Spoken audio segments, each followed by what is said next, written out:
鼻炎本身不会造成咳嗽，啊，但是呢，鼻炎造成的慢性咽喉炎可以伴随有咳嗽症状因为是慢性咽喉炎患者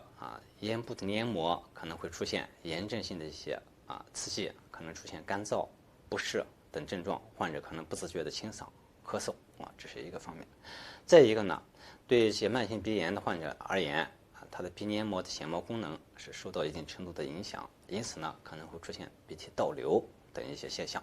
那么一些黏脓性的一些分泌物向鼻腔后部倒流，可能会刺激咽喉部或者鼻咽部、咽喉部的一些什么